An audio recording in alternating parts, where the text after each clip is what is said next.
got a chance to see season 3 of What If by Marvel. Let's talk about it right now.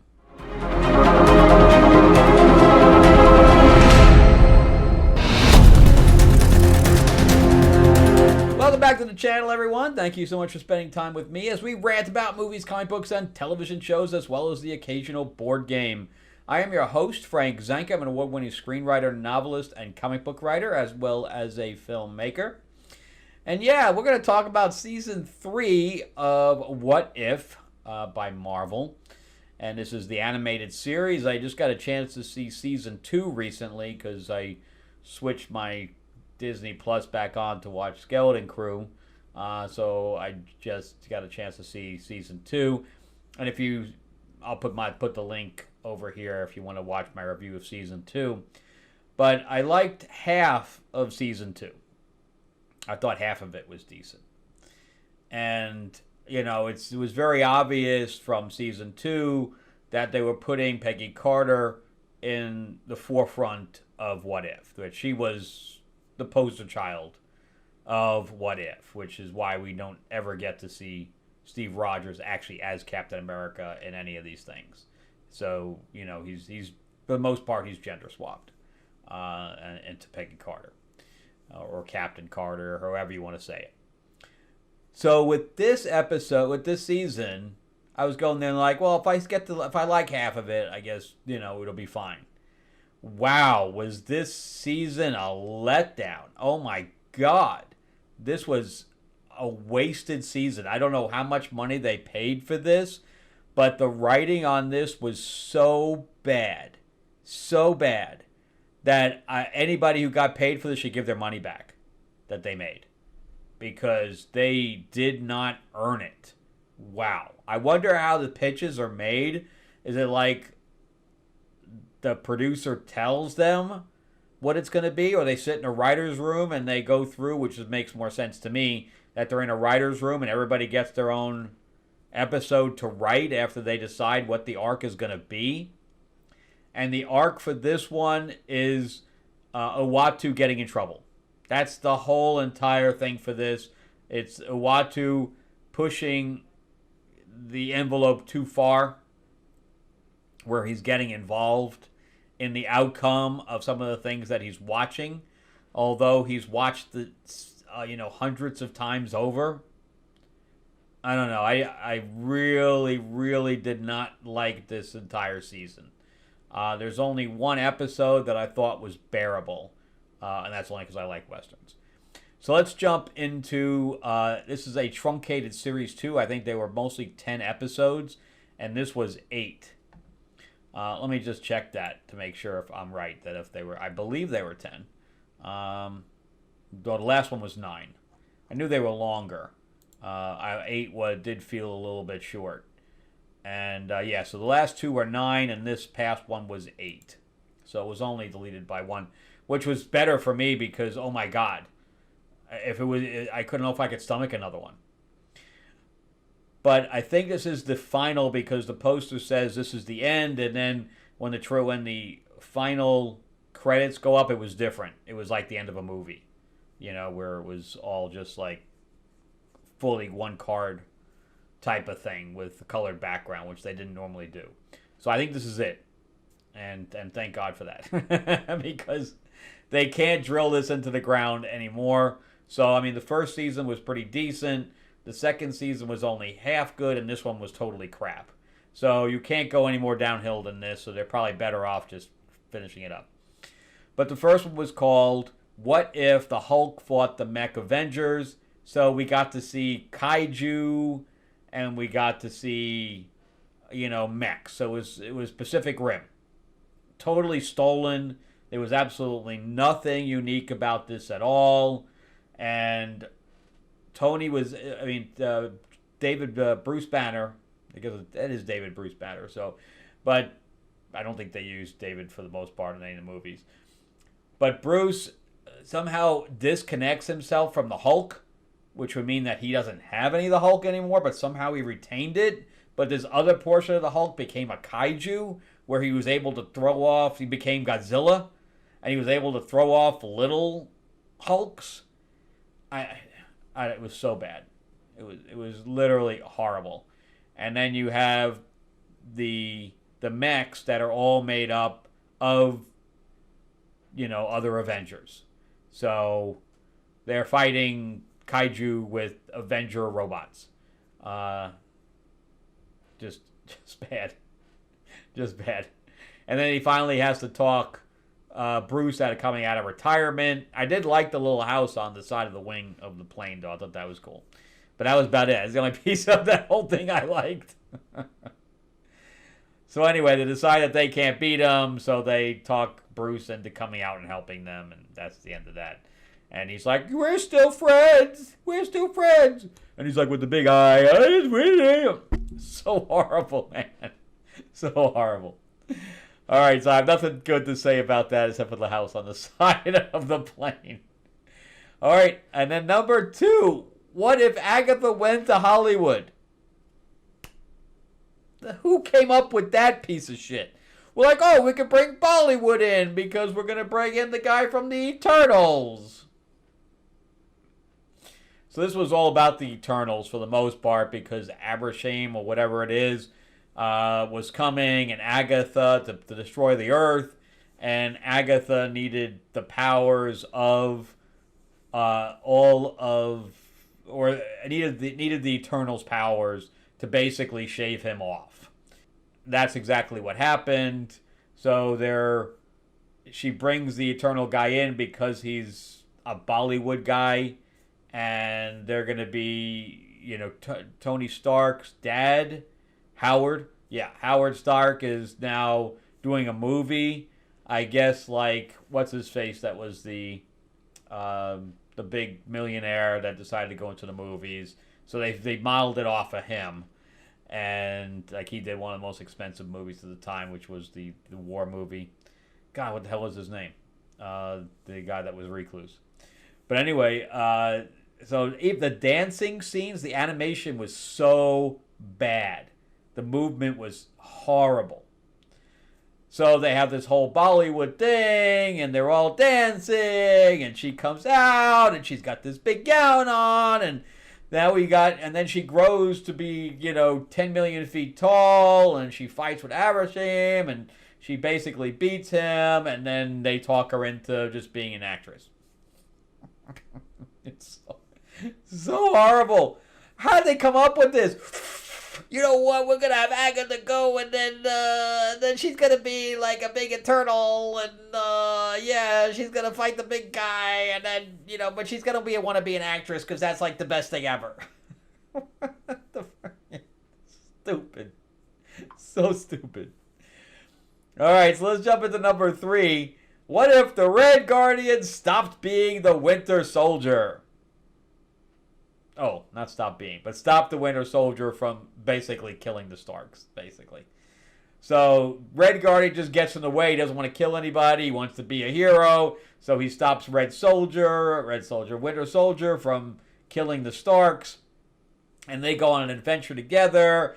And then Winter Soldier is told to kill Red Guardian, but he doesn't want to do it because he sees something in him. And the biggest problem in here for me is, if this is how David Harbour is going to be directed to be in the Thunderbolts, I'm going to have a problem with that, because he was annoying through this entire thing.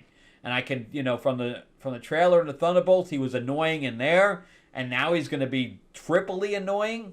Oh my God, I could barely stand this because Red Guardian was and directed so annoying that it was just hard to watch this. It was supposed to be like an Odd Couple type of buddy cop movie, and boy, did it not work. It just did not work. It was not good. So I really hope they tone him down for the Thunderbolts, because if they keep him at this level or even turn him up higher, it's going to be an insufferable movie.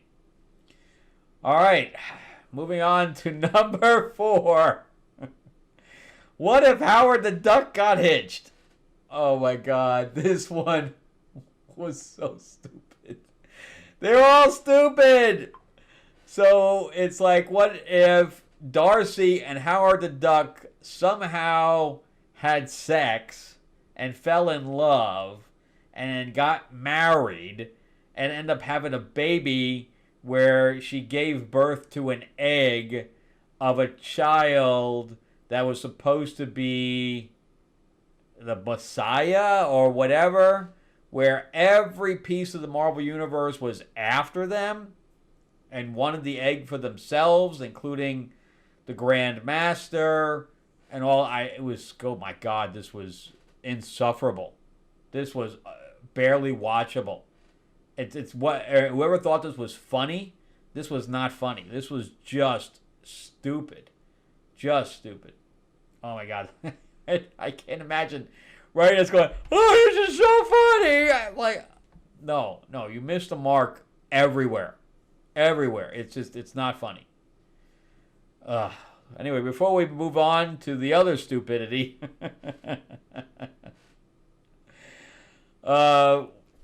if you like sci-fi, this is, I have a 4-novel series called Destiny Aurora. This is the adaptation, the comic book adaptation. It is a full graphic novel. It is 150 pages long. Also, Destiny Aurora is also on Audible. The first book is on Audible. So definitely check that out. If you'd like a copy of this, let me know. This did just get picked up by a publisher, so we're going to see the individual issues hitting the comic shop soon. Plus, this is my newest book. I just wrote a new one, too, called Fairy Tales of Terror. It was lots of fun writing that one. So I got to go in all different directions with it. I hope it works. Jeremy Adams is reading it for me right now. Tell me I'm completely off my rocker. I wish people had told these guys were off their rocker. Anyway, this is my vampire mob set in 1950s Hollywood called Lords of L.A. This is the first issue. And so the artwork in here is just as good as anything in Marvel and DC. It's a basically True Blood meets the Godfather. So this is the Katana cover of issue 2. This is the Helene cover for issue 2. This is the Samurai cover for issue 2. And this is the Were Panther cover, I call it. And if you'd like a copy, I'd also have them digitally as well. And this is the Maryland cover. This takes place in the 50s. Marilyn Monroe makes an appearance. And you can see the Nosferatu shadow in the back there if you saw that movie. So yeah, of course I got this done months and months ago before the movie ever came out. But yeah, if you'd like a copy, let me know. You can either tell me in the comment section or just email me, one or the other. Plus, we did hook up with Moonstone Books. They are doing a 50th anniversary Green Hornet anthology novel, complete with hardcover. This is not it. This is just an example of what they've done in the past. And if you are a fan of Star Wars, you'll know who Timothy Zahn is. He's the lead writer on it. He is the creator of Thrawn for Star Wars, as well as Kevin J. Anderson, Brandon Easton, who wrote for the Peggy Carter series that was on ABC back in the day. And there's also the artist from Grendel and Batman doing the cover. It's going to be awesome. Anyway, we're going to be launching at the end of the month, so definitely get notified about that. Go to greenhornetnoir.com, or there's a link in the description below, and it'll notify you about when we launch the Kickstarter. All right, so let's jump into episode 5. What if the Emergence destroyed the Earth? We got Riri Williams. Oh my God, why? Why? Why do we need Riri Williams? We don't. But the only good part of this, we got to see the White Vision in a fight scene. That's the only good thing here. Otherwise, it was a complete waste of time. I didn't like any of this. The storyline was just totally forgettable. The Vision thing was the only cool part of this. And I really they need to stop trying to make Riri Williams a thing. It's just not going to happen. All right, so let's jump into episode 6. What if 1872? This is the only one I halfway liked because I like Westerns. And to see Kate Bishop specifically as being a cowgirl, I thought that really worked. And we got to see the 10 rings. You know what that actually turned into? If they rang the bell 10 times, Shang-Chi would show up. That was the 10 rings. My God. My God.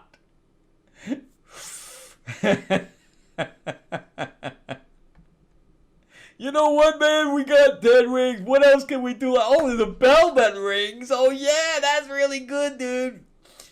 Oh, my God. Why? And then we had I don't know why they turned it sci-fi. I liked the kid. I liked a lot of it. But then they sci-fi'd it with this zombie thing. And they had the train that was, a hover train. It didn't work. Why are they sci-fiing it? It says, what if 1872? But yet they have technology. Just keep it in 1872, man. Keep it grounded. So I like the look and feel of it, but it was some stuff there I still couldn't get over. Couldn't get over it. But I thought the animation for the horses and everything else was good. I thought they did a good job with that. But I liked half of this episode. But this is the only episode I even liked half of. All right, episode 7 and 8. We're just going to put these two together because they are a continuation of one another. And we have an all-female cast again. Why? So we have to bring Kahori back for what reason? There was no reason for her to be in here. I'm a huge Storm fan, so I kind of liked that she was in here kind of playing Thor. Plus, they brought back the voice. She did it amazing. That is the only voice I'll ever agree with Storm. She just nails that shit, man. Wow, she just embodies Storm. I grew up with that voice, and I always thought that voice was like spot on. But I have no problem with Storm being in there. And, of course, we have Peggy Carter back. So we have to have Captain Carter. Okay, if she's the through line, her and Storm I get. Kahori, there was no reason for her to come back. Bring Scarlet Witch in if you wanted to. Bring Lake Bell back for Natasha Romanoff, for Black Widow. Fine. But, again, there was no reason to have this as an all-female cast because on the fourth person, they bring up Birdie, who is now the grown-up daughter of the egg from Darcy and Howard the Duck. We did not need a continuation of that. We did not. Because if she's supposed to be the Messiah or whatever else, she's a freaking rocker, right? So she has this 80s rock haircut and wings and stuff like that. She talks like, hey, dude, I'm like, this is the Messiah that we do. They should never have continued that. And she was the tech person anyway. Why didn't we have Stark in there? Why? We didn't get to see Iron Man through this entire season. In fact, I don't think we got to see Falcon America, Riri Williams. It's like we really didn't get to see anything. Winter Soldier for one episode, and that's pretty much it. We got really no Marvel characters in here, so it's like, what if we no longer have any Marvel characters in this thing? My God, it was so bad. So bad. And then we have, the Watchers fighting all another, and we just have this big, prolonged battle of them just shooting each other across the cosmos, and and they have the shards of the thing, and they're trying to figure out how to get to that fifth dimension, and God, insufferable, so horrible. Give your money back, writers, because you suck.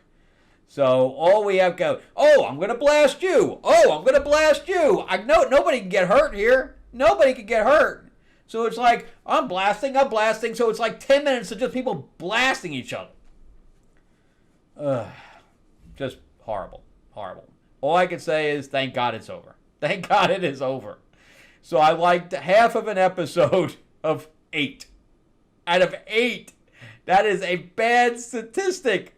0.5 out of 8. Oh, yeah. I'm glad they're not continuing it. I'm glad. Another Disney failure. How many are they going to have? I don't know. They just keep racking up points, man. They just keep racking it up. We'll see what Mufasa does, but it's funny that the Sonic fans are trolling Mufasa like crazy.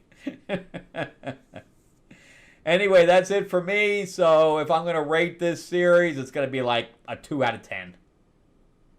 Horrible. Just horrible. Do not watch this. If you want to save time, just don't watch this thing. Don't watch this thing at all. You won't get anything out of it. All right. Thanks again for watching all the way through. I greatly appreciate it. And give me a like, give me a thumbs up if you can, and subscribe to the channel so you'll get notified about other reviews that I do. I do comic reviews and movie reviews, televisions, etc. And then remember, too, that we're going to be launching at the end of the month. We have Green Hornet, the Green Hornet Anthology at greenhornetnoir.com, or the Kickstarter link is going to be in the description below, and definitely get signed up before we launch so that you won't miss those opening day salvos that we do for discounts and things to that effect. All right, I will see you guys on the next one. Happy New Year to everyone, and I will see you on the next episode. Bye-bye.